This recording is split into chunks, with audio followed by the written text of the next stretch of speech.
Vietnam is absolute madness. Ooh, I can kind of taste gasoline. I think that's not healthy. So we woke up at the absolute crack of dawn, hopped into our car and headed to the train station. Unfortunately, our time in Japan is over. It's a bittersweet farewell, but we are going on a new little adventure. So we hopped on a plane and headed westward to fly to Vietnam. And more specifically, to Hanoi, the capital of Vietnam. A new place, a new adventure. Let's explore it together. We arrived at nighttime and got a taxi to the city center. And let me tell you, going from nice and organized Japan to Vietnam, it's quite a shock.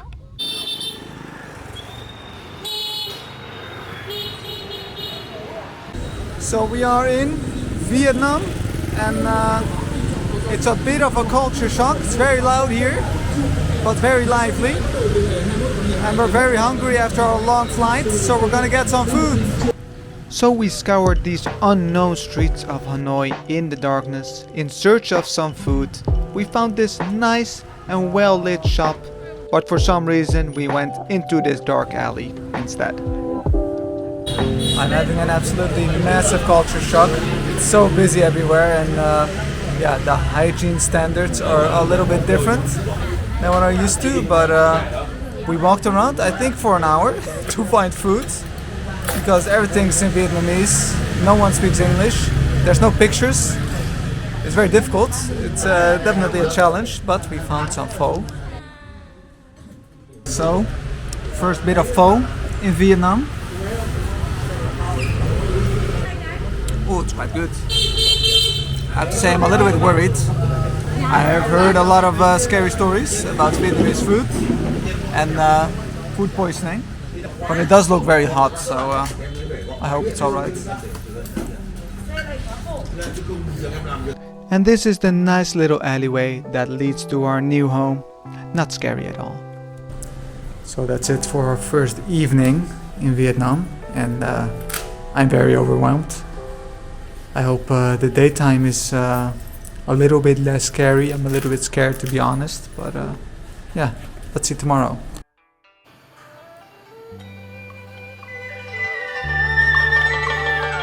And would you look at that, the scary alleyway is actually quite charming.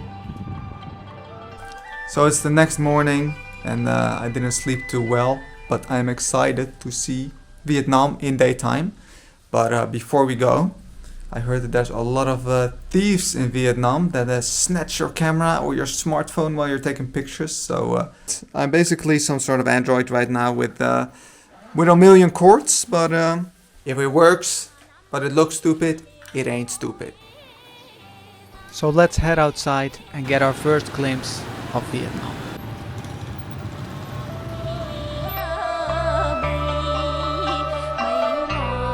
So after walking a little bit in the daytime, I have to say it's not scary at all. And it's actually very nice, really charming.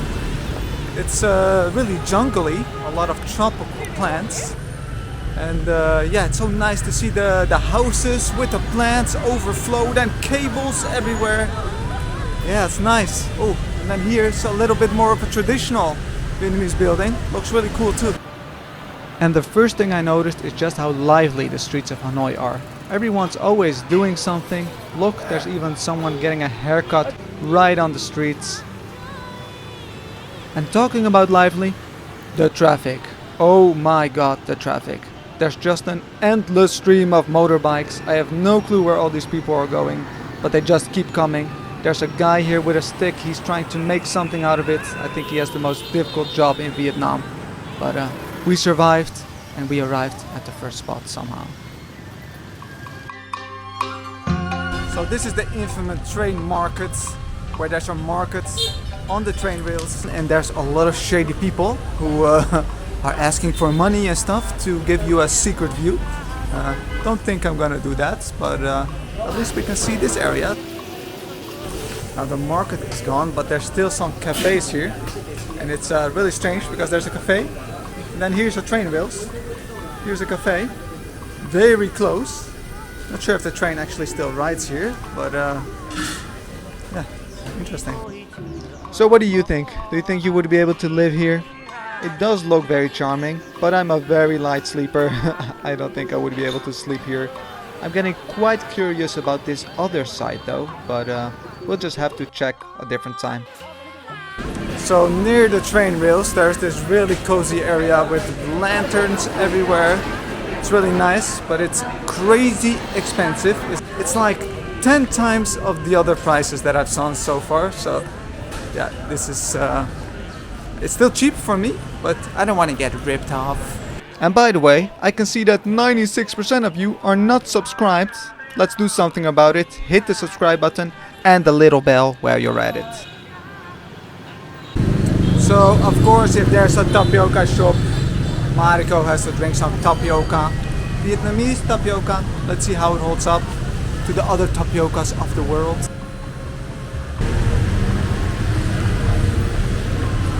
Wow, it's exactly the same everywhere.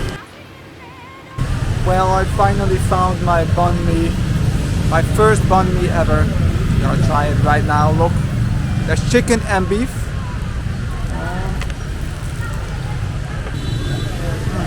It's good. It's really good. Banh mi. I'm gonna be eating this a lot.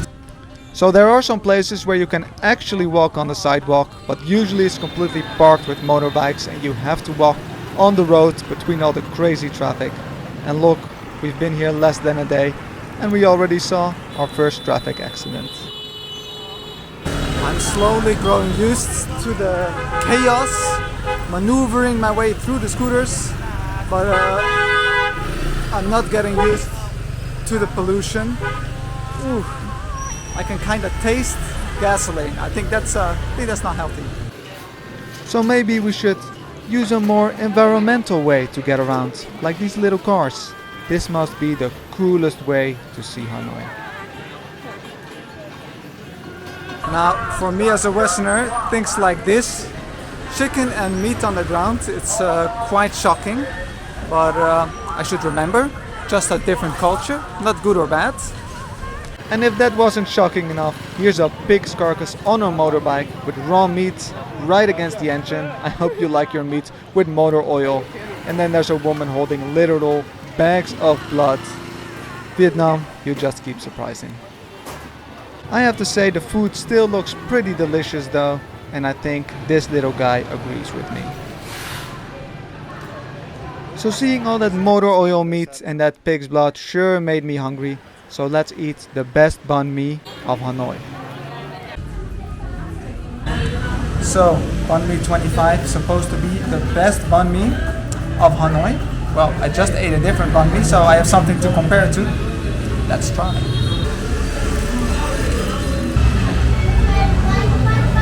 Sorry banh mi 25. The other one was better, way better.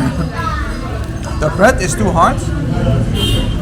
And the sauce is not as good. Yeah, other one was way better. Vietnam is absolute madness, but I can see a park here. I really need some peace and quiet after today. Good Lord, I can't imagine living here all your life.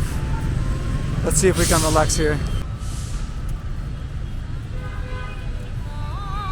So I was thinking earlier, what do people in Vietnam do to have fun? Because it's all everywhere is noisy.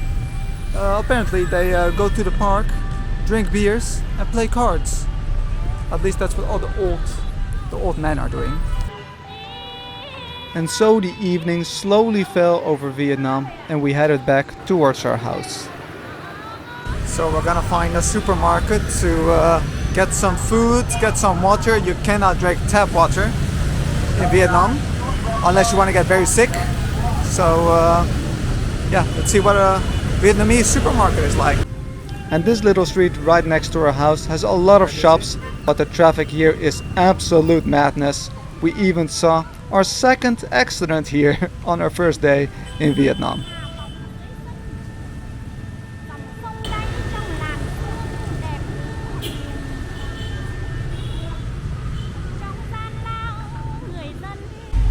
So surprisingly, it's pretty nice. Here they have a lot of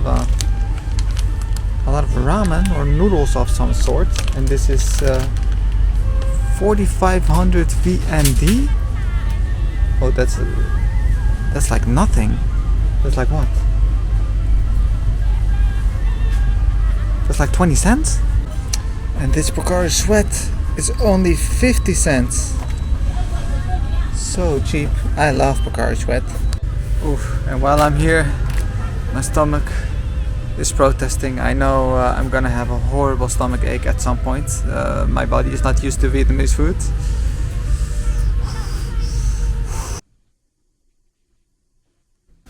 Oof. Yeah, I felt it was coming. I had to run away from the supermarket. And on the way back I actually saw some people eat dog. That was very disturbing. But yeah, Vietnamese food. Or maybe it's the water. I know you're not supposed to drink the water. Maybe in the shower some water got in my mouth or something. But ooh. I hope my body will survive this trip. So, an eventful day. We saw a lot. I saw 2 car accidents. I got food poisoning, or at least some sort of stomach ache.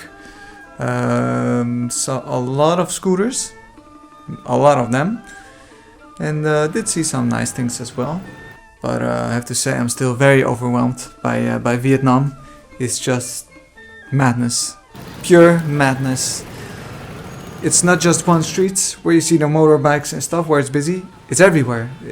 It's completely everywhere. It's crazy like this. And to be completely honest with you, I still need to be here for almost a month. Maybe I made a mistake because I'm not sure if I can enjoy it here. It's a little bit much for me, but yeah, I don't think I have a choice. So follow me in this uncomfortable adventure. Lots of new things. You can experience it all with me without getting food poisoning from the safety behind your computer or phone or whatever you're watching. And yeah, thanks for you guys for watching. And I'll see you again in the next video, hopefully, if I survive, if I don't get ridden over by a motorbike or food kills me or what else they have here in Vietnam. And yeah, see you again soon. Bye bye. So in the next video we will be looking for the peaceful side of Hanoi. I found this really interesting lake with a crashed fighter jet in there, really interesting. And we will also go to Hon Kim Lake with a legendary turtle inside. I'm not making this up, it's actually there. So hit the subscribe button, hit the bell button, and I'll see you again in the next episode.